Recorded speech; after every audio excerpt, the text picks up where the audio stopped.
Dans cette vidéo, on va voir ensemble le paradoxe de l'entrepreneur. Comment savoir lorsque ton activité, ton entreprise ne te nourrit plus et qu'est-ce qu'il faut faire à ce moment-là? C'est comme ça que j'accompagne la majorité de mes clients. Donc, je vais faire un auto-coaching comme d'habitude de moi, de ma propre situation pour que tu comprennes. Lorsque j'ai démarré, j'ai appris le marketing. J'ai appris toutes les stratégies de vente.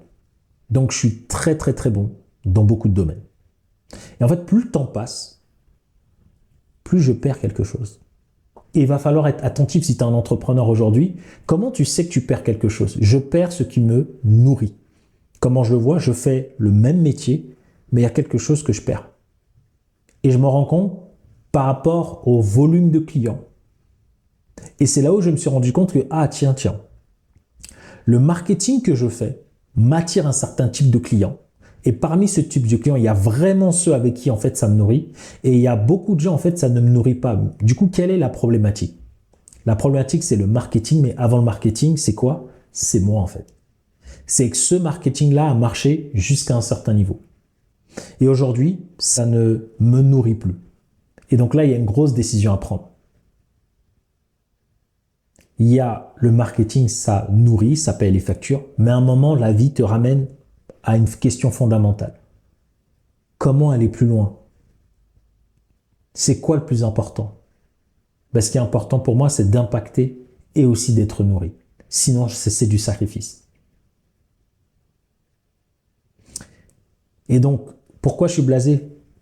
Parce qu'en fait, plus je regardais les vidéos, le marketing, ça ne... Toute petite parenthèse qui me tient à cœur, regarde à l'écran, s'il te plaît. 8 personnes sur 10 qui regardent mes vidéos ne sont toujours pas abonnés.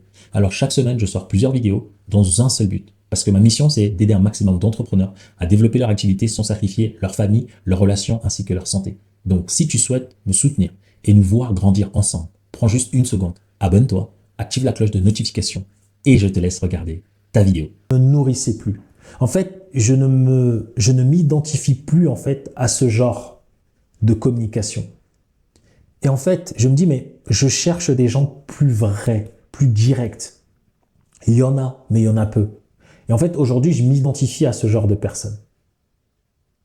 Et je me suis rendu compte que, en fait, qui j'étais profondément, c'est peut-être ça, en fait. Et que j'ai dû adoucir un peu certaines parties de moi pour faire volte-face. Potentiellement parce que j'avais peur des critiques, certainement.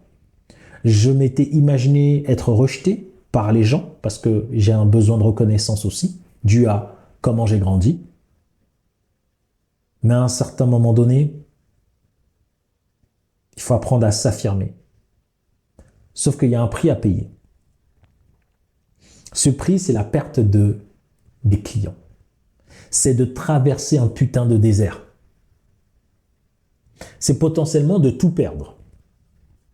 Parce qu'en fait, tu vas devoir restructurer ton identité pour te dire non, peu importe le chemin, je dois trouver ce qui me nourrit et ce qui impacte les autres. Il n'y a pas de compromis là-dessus. Sinon, moi, je perds quelque chose. Et souvent, les clients que j'accompagne, lorsqu'ils ont tout perdu, ils s'en rendent compte. Ils disent, mais je m'en suis pas rendu compte qu'en fait, j'ai perdu ma flamme. Ah ouais, ça fait combien de temps tu l'as perdu? Et parfois, c'est les situations qui te permettent de t'en rendre compte. Tout ça pour te dire que quand ton business ne te nourrit plus, de trouver la cause principale. Une fois que tu la trouves, soit tu vis déjà le contexte qui te pousse à y réfléchir, soit tu n'es pas dans ce contexte, mais tu peux anticiper et le faire de manière prédictive. Et aujourd'hui, j'ai envie d'assumer ça. J'ai envie juste d'assumer en me disant, ok, on va enlever tout ce qui compte. On va être le plus vrai possible.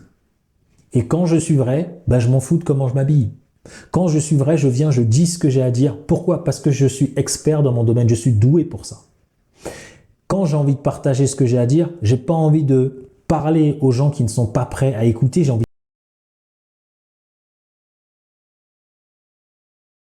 parler directement aux gens qui sont prêts à écouter et accepter que comme beaucoup de gens ne sont pas prêts à écouter mon message, c'est ceux-là en fait qui vont être dans les commentaires, qui vont me faire du mal émotionnellement.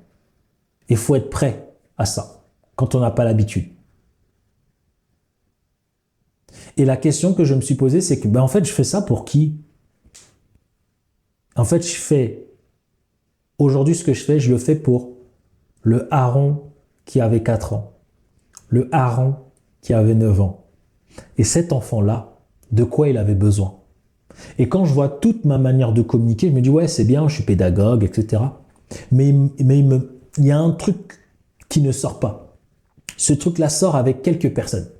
Donc j'attends d'être dans certains contextes pour m'autoriser à être. Et en fait, je me suis dit non. Parce que ça ne me nourrit pas en fait. Si je veux réellement être nourri, je vais être vrai. Je veux continuer à parler aux 0,001% d'entrepreneurs, d'indépendants, de personnes qui veulent vivre la best life dans leur vie. Pour eux, pour les autres, pour leurs projets. Les gens qui pensent que cette vie-là, elle est faite pour être vécue, vivre une aventure. Bien sûr, on ne fait pas les choses comme ça de manière tête en l'air. C'est structuré, c'est précis.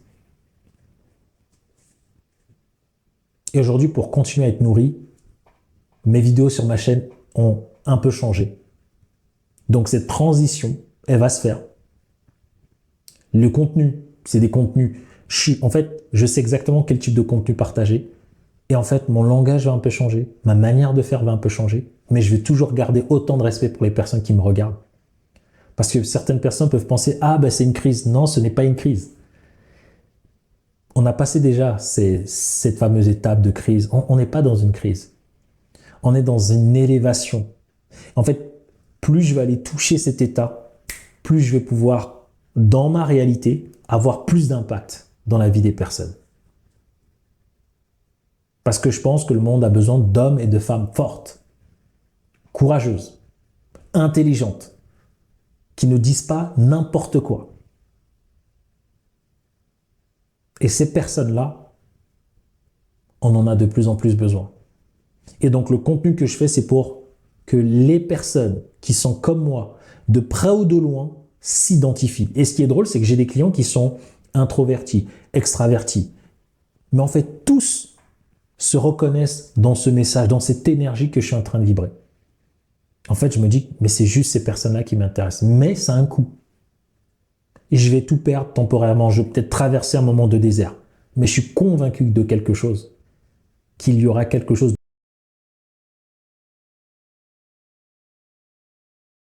de beaucoup plus grand qui en sortira.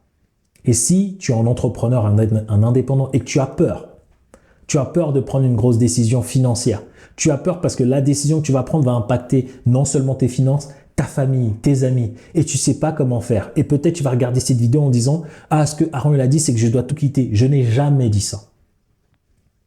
Ce que j'ai dit, c'est que quand tu es dans ce contexte-là, bah, tu prends rendez-vous et sache que dans ton contexte, on va pouvoir réussir à faire ta transition sans que tu puisses sacrifier ta famille, tes proches. Par contre, tu sacrifieras quelque chose chez toi, qui tu es, tes finances, temporairement. Mais tu seras au moins vrai. Et si dans le processus, ton partenaire, des personnes autour de toi te lâchent, alors ça, on ne pourra rien y faire. On ne pourra rien y faire parce que ce sera juste comme ça. Mais on ne va jamais dégager les gens autour de nous. On va toujours trouver un protocole qui est stable, qui est d'humain à humain. On va dire aux gens, voici où est-ce que j'en suis. Temporairement, je vais peut-être perdre mes finances. Est-ce que c'est OK pour toi? Comment on le fait pour que moi aussi je puisse vivre cette transition-là et être le plus vrai possible dans mon entreprise, dans ma manière de leader? Je parle aussi à des leaders qui ont des équipes. Je parle à des conférenciers, à des personnes qui veulent être eux-mêmes, mais eux-mêmes dans un cadre. Et si tu regardes bien cette vidéo, je ne viens pas là dire tout et n'importe quoi. C'est pas quelqu'un de blessé là qui parle, parce qu'il y a des personnes qui découvrent ça, qui sont blessées et qui viennent, qui se libèrent. On n'est pas dans la blessure, on est dans la sublimation. On est déjà dans la connaissance de soi. Et donc c'est ce que j'avais tout simplement envie de te partager. J'ai des places qui se libèrent en one-to-one. Donc tu cliques sur le lien, tu prends rendez-vous et derrière, je vais prendre le temps d'échanger directement avec toi et de voir comment on peut t'accompagner. Si toi aussi tu sens qu'il y a un truc qui colle pas en fait, il y a quelque chose qui ne me nourrit plus. Ok. Merci d'avoir regardé cette vidéo. Je te laisse ici avec les 2 prochaines. Je ne sais pas laquelle tu vas choisir, mais je suis convaincu de quelque chose. Que ce soit celle-ci ou celle-là, tu auras énormément de valeur, encore plus que celle que tu viens d'obtenir dans cette vidéo.